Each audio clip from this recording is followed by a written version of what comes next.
Good morning. Welcome to Inquisition Update. My name's Tom Fress, and I'll be your host for the next hour.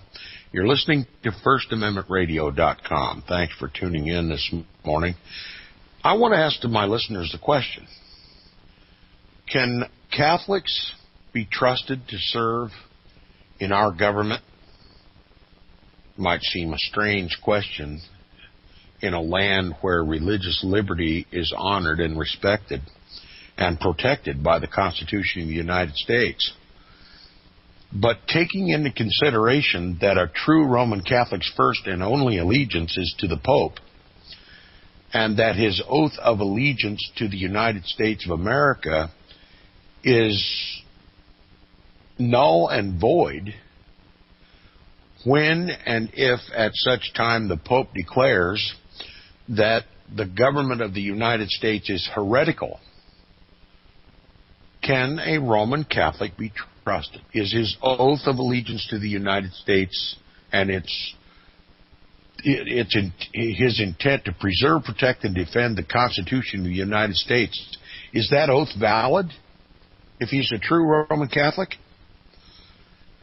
Author R.W. Thompson, in his book, The Papacy and the Civil Power, beginning on page 624 at the top of the paragraph that we concluded yesterday, he says the same question arose afterward in England at a period nearer our own times, when toward the close of the last century the question of Catholic emancipation or Catholic freedom was pending before the British Parliament.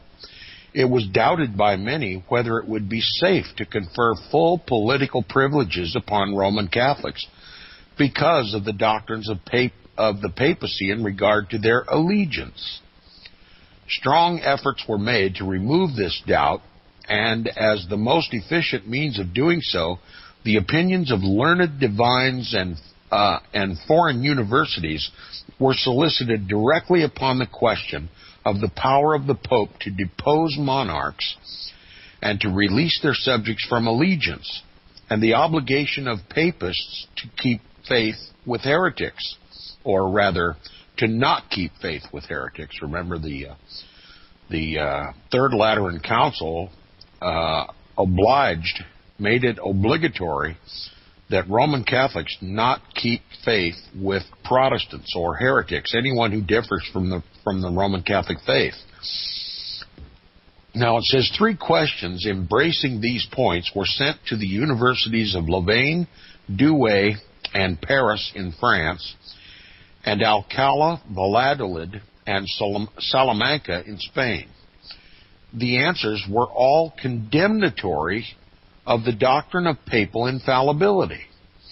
In that from Douai, taken as a specimen, it is said, quote, that no power whatsoever in civil or temporal concerns was given by the Almighty, that is, God Almighty, either to the Pope, the cardinals, or the Church herself, and consequently that kings and sovereigns are not, in temporal concerns, subject by the ordination of God to any ecclesiastical power whatsoever, neither can their subjects, by any authority granted to the Pope or the Church from above, be freed from their obedience or absolved from their oath of allegiance, unquote.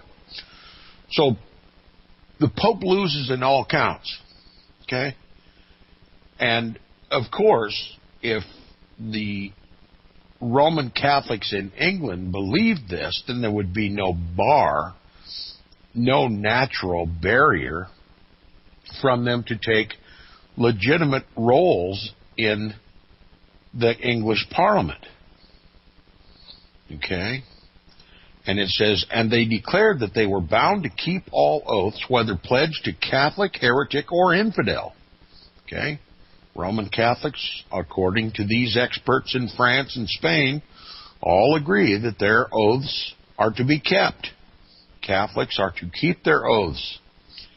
And it says, these doctrines were also asserted in 1792 by a Roman Catholic committee in Ireland, acting for and in the name of all their countrymen of that faith, Roman Catholicism. And when long afterward, in 1826, the three Irish bishops, Murray, Doyle, and Kelly, were examined before the British House of Commons on this same subject, they also unanimously affirmed the doctrine set forth by the universities. Now, if the question then to be decided had been whether or not the popes themselves had claimed and asserted their own infallibility, these inquiries would have been entirely useless. That a very large number of them had done so directly and most explicitly is well understood. The object of the inquiry, however, was to ascertain whether or not the claim they set up was recognized by the Church as a part of the faith, whether or not their frequent repetition of the claim gave it the binding force of law to the whole Church. Like all other aspiring and ambitious rulers, they endeavored at all times, that is the popes, to extend their power, and omitted no argument necessary to maintain it. Nor were they ever known to abate their pretensions. On the other hand, by including the disposing power of the spiritual, they had enlarged the limits of their jurisdiction so as to embrace the entire world. Hence it became necessary to know to what extent the faith of the Church had been influenced by these exorbitant demands, for the plain reason that if the assertion of this enormous power, frequently repeated by any number of popes, had engrafted the doctrine of papal infallibility upon the canons of the Church, so that the whole membership were bound to accept it as a necessary part of the faith, then it was undoubted that the obligation of allegiance to the Pope was higher and more binding than that to any nation on earth. Therefore, it was necessary to ascertain whether the Roman Catholics of England and Ireland adopted or repudiated this kind of faith, so that Parliament could decide advisedly whether they should or should not be allowed to share in the management of public affairs. It would be unjust, in the absence of all evidence to that effect, to say that they acted with duplicity by concealing their real belief. However this may have been, the answers were satisfactory, and the Bill of Catholic Emancipation ultimately became a law. In other words, Roman Catholics were then allowed, once again, to participate in civil affairs, in government. And it says the object they desired was accomplished. They were in like Flynn. Now the question is, how long did these Catholics who participated in Congress or in the English Parliament, how long did they keep up the pretense that they were loyal to the king and loyal to the government, and that their loyalty to the Pope did not preempt it? Anyway, history has clearly proven that you can't negotiate such things with Romanists, because they lie with their fingers crossed behind their backs. And they're always brought back into papal obedience. Okay? Now, as much as you might think that the issue was solved by all the universities and all the authorities, the thinkers of France and Spain over this issue, you would think that it would have finally been put to rest. But that's not the case. Now, he continues, he says, if we are to decide upon the existence of facts not within our personal knowledge by the settled and common sense rules of evidence, it must be accepted as established beyond contradiction that at the times referred to, the Roman Catholics of the United States, France, England, and Ireland not only did not accept papal infallibility as a part of their religious faith, but positively denied it. They constituted a very large portion of the Roman Catholic world, so large a portion that it would be absolute folly to talk about the universality of any dogma of faith which was rejected by them. In France especially, notwithstanding Protestantism was tolerated, the government was Roman Catholic. And to say that it could remain so and reject so important a dogma as this would amount to the impeachment of the integrity of the Pope for not condemning it, and of the intelligence and piety of those who did so. And in Ireland, as is well known, there has been for several centuries such devotion to the true faith that no shadow of doubt has ever rested upon the loyalty of its Roman Catholic people to Rome. Shall we not accept all these people then as denying the Pope's infallibility? If they truthfully declared the doctrine of the Church on this subject, has not the dogma of the late Council prescribed a new article of faith? Now he's talking about Vatican Council I in 1870, that officially made it a dogma of the Church that the Pope is infallible. That was Pope Pius IX, declared to be infallible, and that it was retroactive, by the way, that all the popes preceding him were infallible as well, and that all the popes succeeding him are infallible as well. It's an infallible institution. Okay? Now, if they truthfully declared the doctrine of the Church on this subject, has not the dogma of the late Council prescribed a new article of faith? Manifestly, it has declared that to be the faith, let me read it correctly. Manifestly, it has declared that to be the faith which before its passage was not the faith. In other words, before the First Vatican Council, it was not the faith of the Roman Catholic Church that the Pope was infallible. But after the Council of 1870, the First Vatican Council, it was a part of the faith. It was made official dogma of the Church. That means that it's held as binding of all Catholics. You must not dissent from a decision of an ecumenical council. To do so is to be ipso facto excommunicated. Now, he says, then it was not heresy to deny papal infallibility. Now it is. Then a Roman Catholic could believe it or not, as seemed fit to him. Now he is anathematized if he does not believe it. It has changed his relations to the Church and to the country in which he resides. See what's happened here?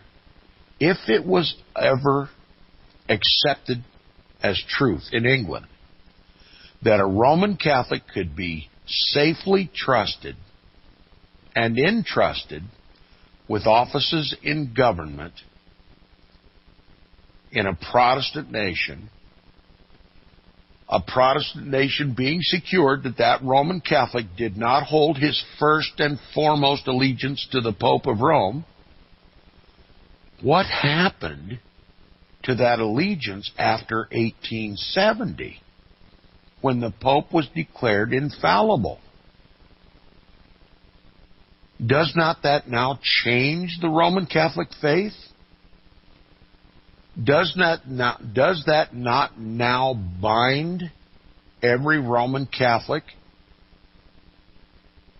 on accepting papal infallibility? And if infallible, if that Pope should decree the government of England heretical, which it certainly does, being Protestant, then can a Catholic in England be trusted to serve in government? The author's telling us we have to ask this same question of Catholics in the government of the United States today, long after the decree of papal infallibility, long after it was made a dogma of the Church. Can we really trust Roman Catholics to be responsible members of Congress, preserving, protecting, and defending the Constitution of the United States? Or is their oath null and void now that the Pope is infallible? Can they take that oath knowing that they're swearing falsely in order to gain the position in government necessary to destroy the Constitution of the United States and to put in its place the decrees of the Pope, Roman Catholic canon law, his bulls and briefs and encyclicals? I request that my listeners, if you've taken this subject seriously, read the book Ecclesiastical Megalomania. Ecclesiastical Megalomania. It's available today. It's a very recently published book. And it tells you, it shows you, count by count, how the government of the United States is adopting and implementing Roman Catholic canon law in economics. It's a very, very important book. And I hope my listeners, it's not an easy read, but if you want to see the language of the encyclicals and briefs of popes and what they imply, and then show side by side the legislation that was passed commensurate with the decrees of the popes, you can only come to one conclusion: that the Roman Catholics in our government have sworn falsely, that they have no allegiance to our country, that they have no obligation to preserve, protect, and defend the Constitution of the United States, but that they are exercising their offices, their authority, to create and to pass legislation that is a mirror image of Roman Catholic canon law. You can't deny it once you read the book. Ecclesiastical Megalomania by Robbins, Dr. John Robbins, John W. Robbins. Ecclesiastical Megalomania by Dr. John W. Robbins. Very, very revealing book. It confirms here what R.W. Thompson is trying to tell us. The warning, the implicit warning in what R.W. Thompson is telling us right here in this chapter. All right, he continues. It has changed the Roman Catholic person's relations to the church and to the country in which he resides. In other words, the doctrinal decree, the dogma of papal infallibility instantly changed the relationship between every Roman Catholic and the government under which he serves and the nation within which he lives. That act alone transformed Roman Catholics from citizens of the nation to a potential fifth column for the overthrow of every nation. I hope my listeners can comprehend what I'm saying. Now, R.W. Thompson continues. He says, it super adds to his obligation of allegiance to his country the obligation to a higher allegiance to the Pope. And naturally, you must understand that if it's now become a dogma of the faith that the Pope is infallible, it just goes without saying that their first allegiance must be to the Pope. Infallibility certainly trumps any government on the earth. I mean, rationalizing, as a Roman Catholic naturally would, being now bound, whether he believes it or not, deep within his heart, he must assent to it, that the Pope is infallible. When he speaks ex cathedra, that is, through bulls, encyclicals, and briefs. If he's infallible in any aspect of his being, then every Roman Catholic is obliged to assent to him and dissent to the government. Now, it subordinates his national citizenship to his citizenship of a great ecclesiastical empire. The Holy Roman Empire, right? It changes the Orthodox faith into heresy. It takes away the right of the individual opinion upon the very question involved and denies any further exercise of reason. In other words, you can't question it. This decree, this council, this conciliar decree of papal infallibility cannot be questioned by a Roman Catholic if he's serious about remaining a Roman Catholic, and carrying along with it all the consequences which the popes have claimed as involved in their infallibility. It requires the Church to accept for the first time as an absolutely necessary part of the faith the equality of the Pope with God in the government of all human affairs within the extensive domain of faith and morals. Is not all this new? We've already agreed, we may readily agree, that it is not so to the popes who, like other ambitious men, are ever ready to assert doctrines designed to increase and consolidate their power. That is not the question any more than it is now a question to decide whether kings, by the persistent assertion of the divine right to govern, have established a principle of law by which all mankind are to be now and forever held in subjection to them. The question is whether it is not new as the doctrine of the Church. How can it be otherwise when the universal Church never assented to it, when no council ever declared it as it is now declared, and when at least one ecumenical council was expressly asserted precisely the reverse? The claim is not new, for the popes and the Jesuits have repeatedly asserted it, but the doctrine is.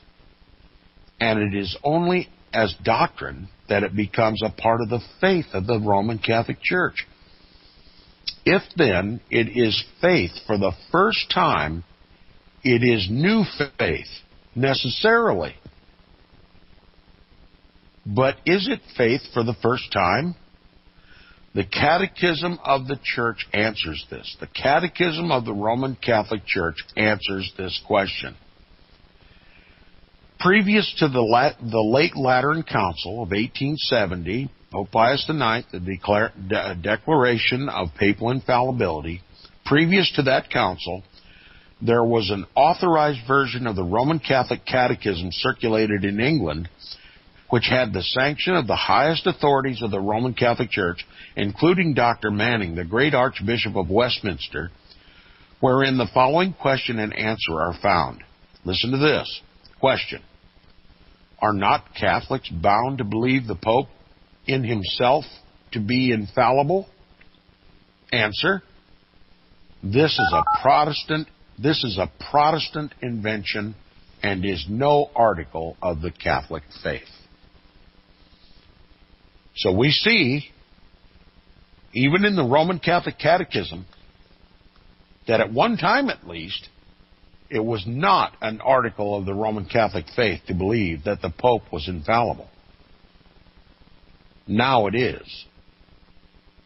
So is it not a new faith entirely? And how does that new faith change the obligation of Roman Catholics serving in government? We'll continue with our reading and discussion of the book of Papacy and the Civil Power on Inquisition Update right after these messages.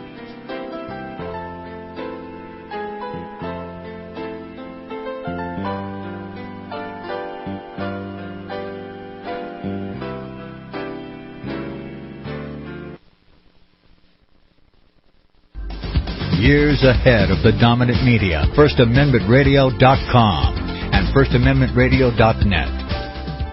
I know you all want answers, and believe me, so do I, and I'll do my best to get them. Have you seen the Left Behind movies? Have you read the Left Behind fictional book series? Not everyone believes Left Behind is true prophecy.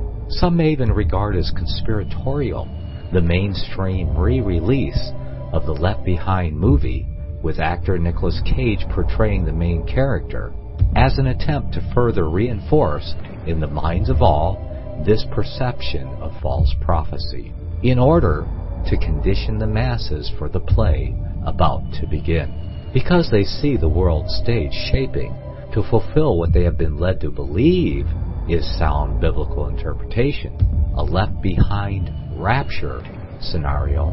This false view of prophecy is reinforced in the mind, not only of its adherents, but also includes those who have been merely exposed to the specific media. Is it possible that false prophecy can be fulfilled? The rapture theories have always been in dispute.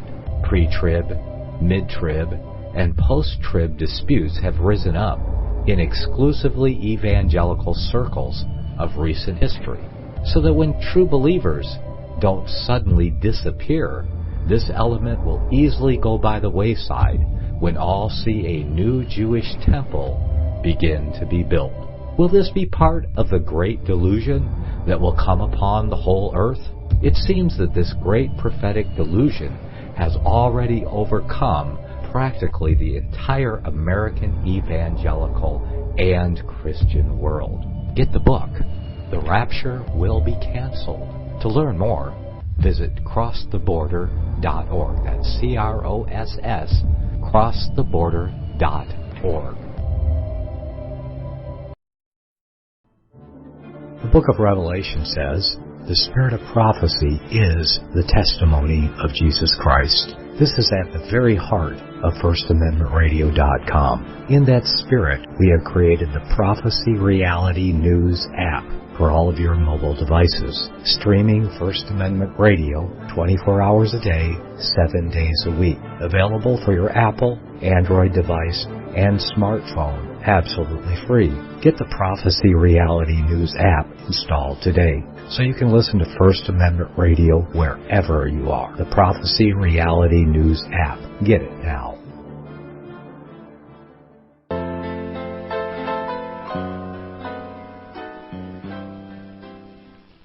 Okay, welcome back from the break. You're listening to the second half hour of Inquisition Update on FirstAmendmentRadio.com.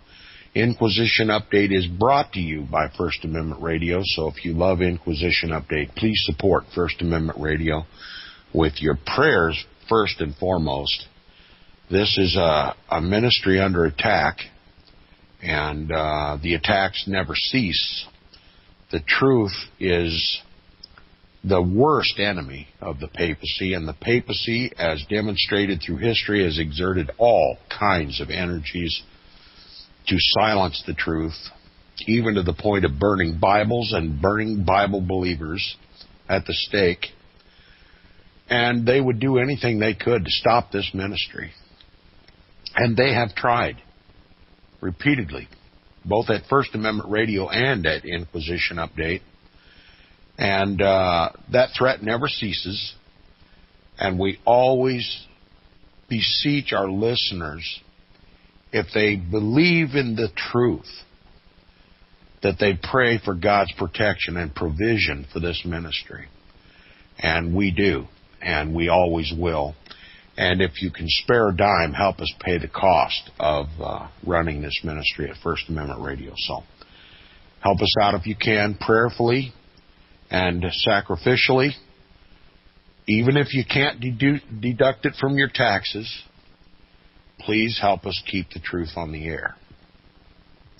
Now, prior to 1870 at the First Vatican Council, before the decree, the papal decree of papal infallibility, before the Pope declared himself infallible, officially, in a council,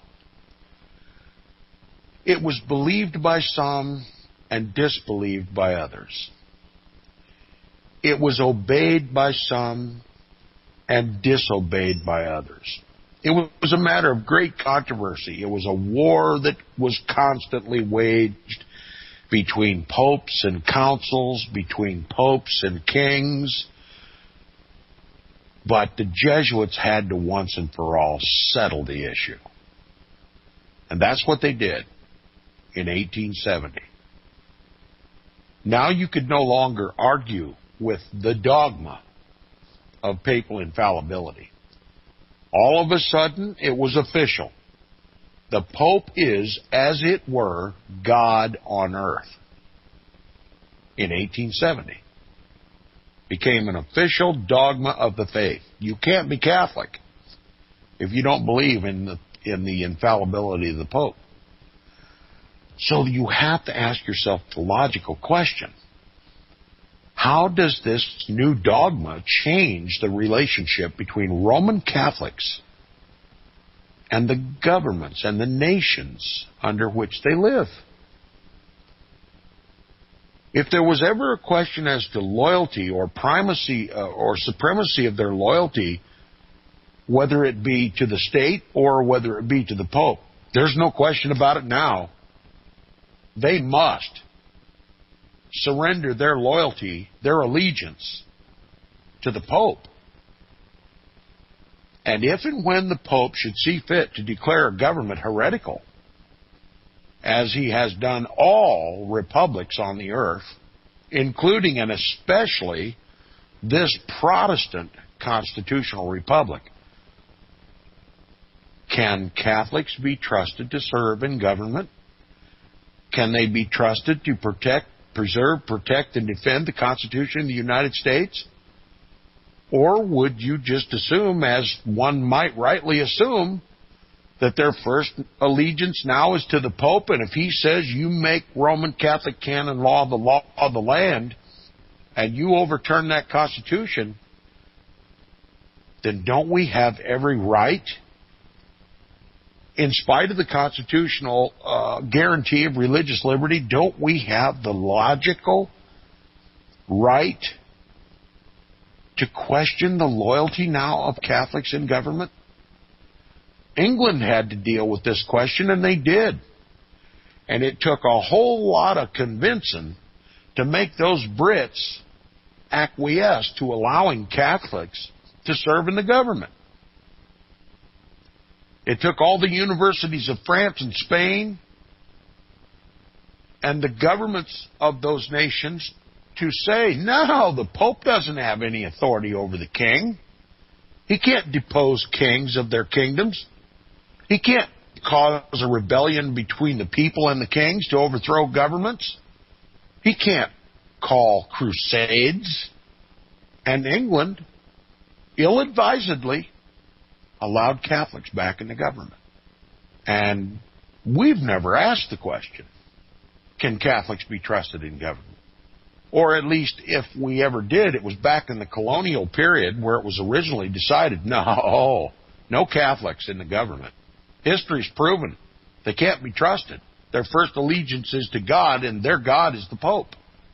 But then came the Revolutionary War, where the Catholics and the Protestants had to fight side by side to gain independence from England, and now all of a sudden they're friendly with one another, Catholics and Protestants.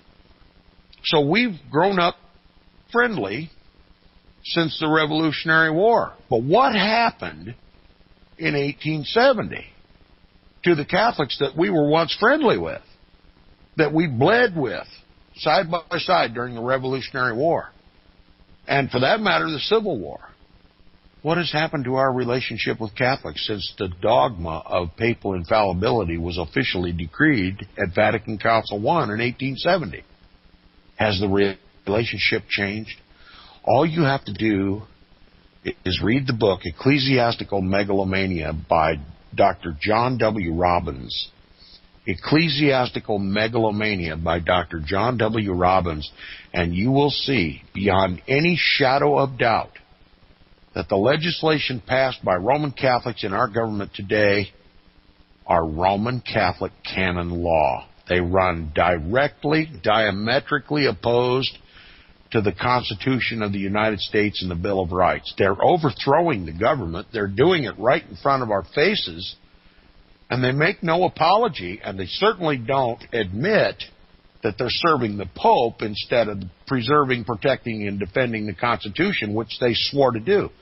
And we've got historical precedents, much historical precedents of popes absolving Roman Catholics of their oath of allegiance to their nations and their kings and their governments and their constitutions for the very purpose of overthrow. That's the whole history of England.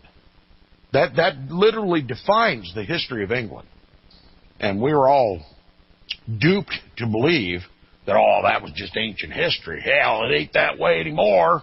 We're civilized now. The papacy isn't what it used to be. He's just a doddering old fool. Nobody pays much attention to him.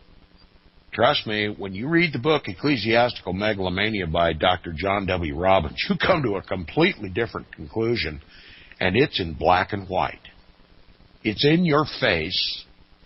It's undeniable, and we've got to deal with it. Can Roman Catholics be trusted in our government?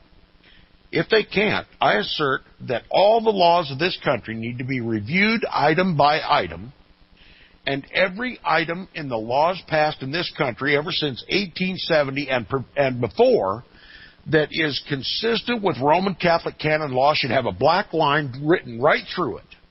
Strike it. Just strike a line right through it. It's ipso facto, to use Rome's terms, null and void. Okay?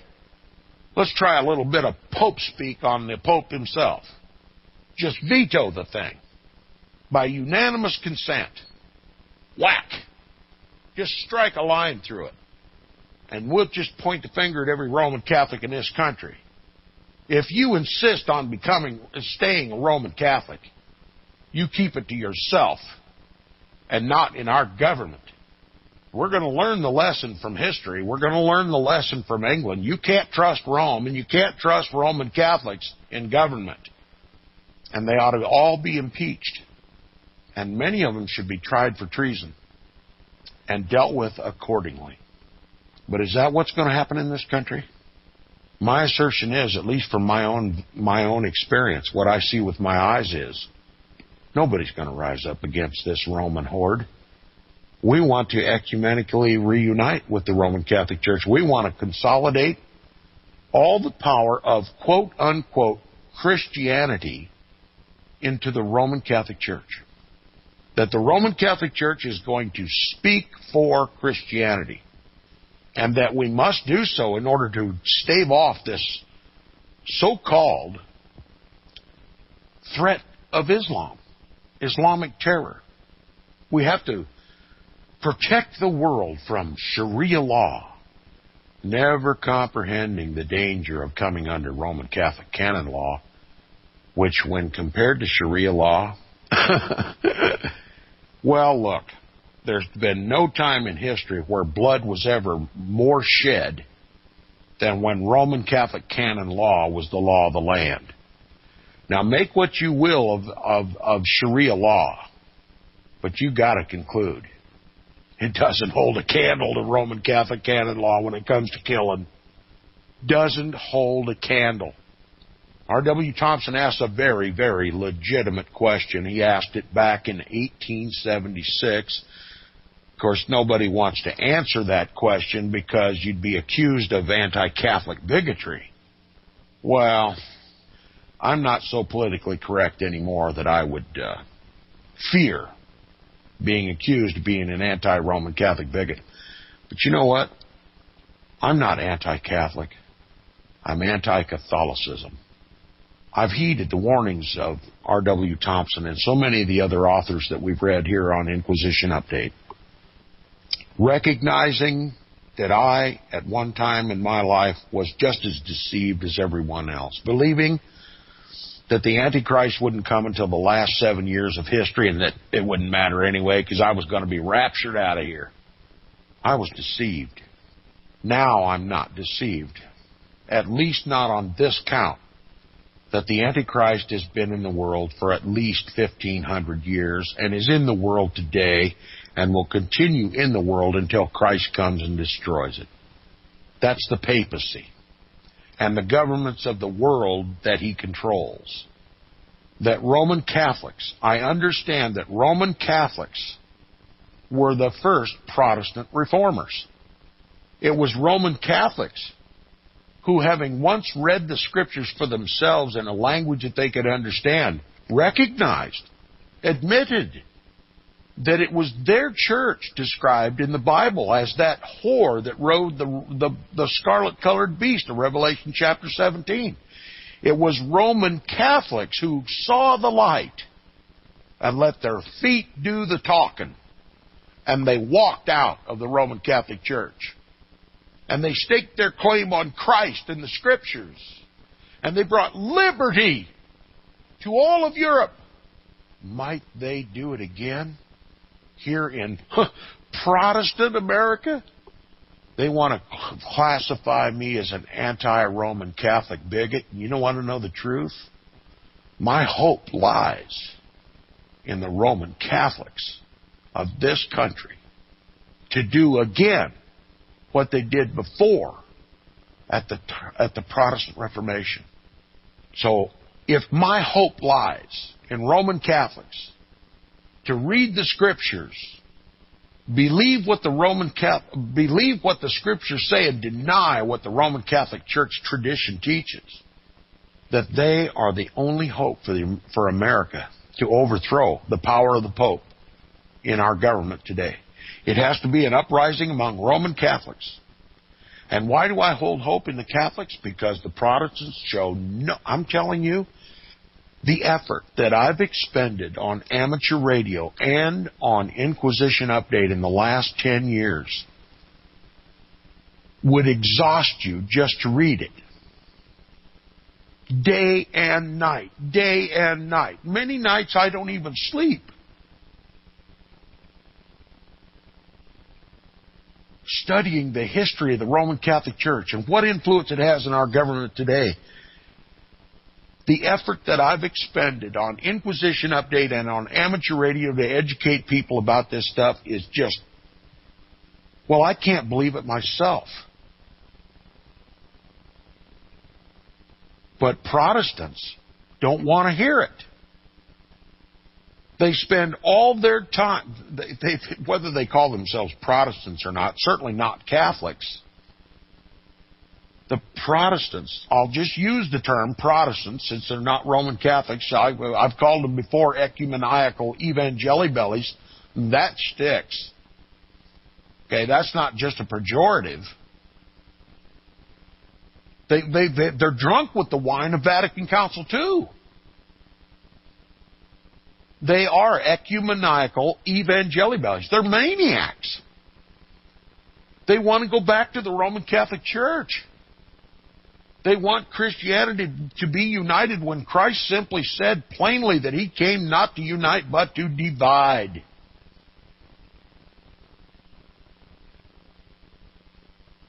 But they're not going to go by Christ. They're going to go by the Pope. And they believe a popish fiction that Antichrist doesn't come till the last 7 years of time. How convenient for the papacy. What a convenient way to overturn the entire Protestant Reformation. Just say, no, it isn't the Pope. It wasn't the Pope. It isn't the Pope. And it won't be the Pope. No, it'll be some slick-looking dude like you see in the Left Behind series of videos. He won't come to the last... You know, he'll be an American probably. And he won't come to the last 7 years. Besides, you'll be raptured out of here. You don't have to worry about Antichrist. You need to reunite with the Roman Catholic Church. We are the one holy Roman Catholic and Apostolic Church, aren't we? Sure. So if you want to be saved, you have to join us, and you have to obey our laws. Roman Catholic canon law. And if you don't, we're going to burn you at the stake, lop off your head, deny you health care, deny you defense, deny you an attorney. We're going to make a nice bed of nails for you in a concentration camp somewhere until you either recant and join us or die. Is that the body of Christ? Is that truly a Christian religion? you better believe we better be considering what effect Roman Catholics have in our government. Again, I'm going to recommend the book by title, Ecclesiastical Megalomania, by Dr. John W. Robbins. Get a copy of the book and read it. And I won't have to assert it anymore. I would like to read that book on Inquisition Update, but it's pretty heavy reading, and I think I'd lose a great number of my listeners because it is pretty stiff reading. But it should be bought and it should be read by my listeners to confirm the assertions that we make here on Inquisition Update and First Amendment Radio. We're losing our country not because of a whole series of unfortunate events that have taken place concerted to bring down the country. No, it's all planned. It's all documented in papal encyclicals and bulls and briefs.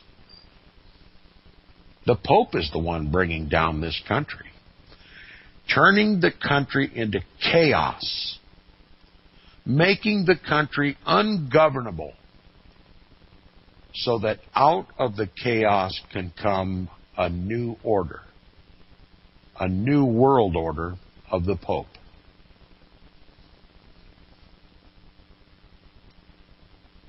The New World Order is simply the old world order restored.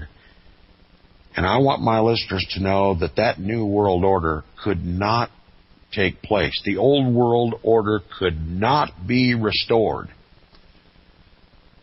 were Protestantism still alive. Protestantism was built on a foundation of this: that the papacy is, was, and always will be the historical, biblical, and prophetic Antichrist. Only the Roman Catholic Church, only the papacy fulfills all the prophecies of the Bible regarding Antichrist and the beast that carrieth her. You cannot be Protestant unless you know in your heart and tell others who the Antichrist is. You want to know how to identify a Protestant when you meet one on the street? Hi, Mr. Protestant, I'm a Protestant too. You simply ask them the question: who's the Antichrist? And if he even stutters, walk away. He doesn't know. He's not a Protestant. He can't be a Protestant. Now, he can call himself a Protestant till hell freezes over, but he's not a Protestant. He may not even be a Christian. He could be an ecumenical evangelibelly who wants to war against the Protestant Reformation and cover up what they believed with a lie. That the Pope doesn't come, or that the Antichrist doesn't come till the last 7 years of time. And you don't have to worry about him anyway, because you're going to be raptured out of here.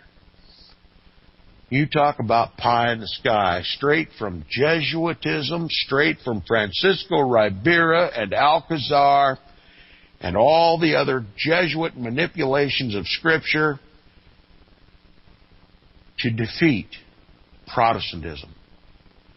The only thing they had to do to defeat Protestantism was to shed doubt about who Antichrist was, and they've done a magnificent job.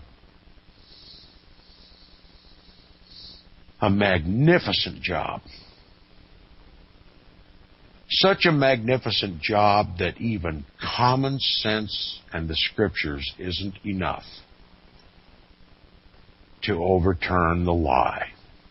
It has to be through direct and divine revelation from the Scriptures. So I don't see ecumenical evangelibellies as a hope at all. They show no sign of turning. stiff-necked, rebellious, self-righteous people who have bought and sold the lie for nearly 100 years now. A little over 100 years, as a matter of fact. But most particularly since Vatican Council II. They can't be counted on. It's going to have to come from Catholics. Once again, those who are so steeped in error that any glimmer of light gets their attention. And it was but 500 years ago that the light began to shine upon a few very, very blessed Roman Catholics. And they admitted the most difficult reality, that their Pope and their church together were that prophesied in the Bible, the Antichrist, and they came out. And it is my hope and prayer that Catholics listening to this program won't see me as an enemy, but as their best friend. I'm not an anti-Roman Catholic bigot. If I were, I wouldn't be here to tell the truth to them. Take a look at the Scriptures once again. See how the Spirit moves you. Let history and the Bible be your guide. Let the Holy Spirit minister the truth to your heart. I'll see you tomorrow on Inquisition Update. Visit crosstheborder.org, CROSS, crosstheborder.org, to get your print, EPUB, or PDF version of the book, The Rapture Will Be Canceled. That's crosstheborder.org. I know you all want answers, and believe me, so do I, and I'll do my best to get them. Despite Nicolas Cage's promise to do his best to get left behind rapture answers for us, don't hold your breath. Not everyone believes Left Behind is true prophecy. Some may even regard as conspiratorial the mainstream re-release of the Left Behind movie, with actor Nicolas Cage portraying the main character, as an attempt to further reinforce in the minds of all this perception of false prophecy, in order to condition the masses for the play about to begin. If you want true Bible prophecy answers, get the book, The Rapture Will Be Canceled. The author exposes the Latin rapture origin, the 7-year tribulation deception, true Bible revelation of Daniel's 70 weeks, the abomination of desolation, the restrainer, America in the Revelation, the image of the beast and the mark of the beast, and the truth about God's chosen people, and so much more about Bible prophecy. This book will shatter the Left Behind paradigm of future events. Get the book, The Rapture Will Be Canceled. Visit crosstheborder.org, CROSS, crosstheborder.org, to get your print, EPUB, or PDF version of the book, The Rapture Will Be Canceled. That's crosstheborder.org.